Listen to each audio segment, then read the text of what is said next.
انا هوليكي تضربيني بالسباسب يا وما انا هعلمك تضربيني بالسباسب تاني. يلا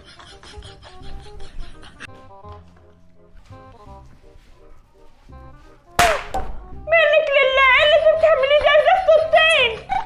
عادي يا ماما، ما كل العيال الصغيره بتعمل كده، كلهم جايبين صواريخ وبيضربوها عشان رمضان. وده اسمه احتفال يعني؟ احنا احتفالنا نقرا قرآن، نصلي تراويح، مش نضرب بومب وصواريخ ونخض في الناس.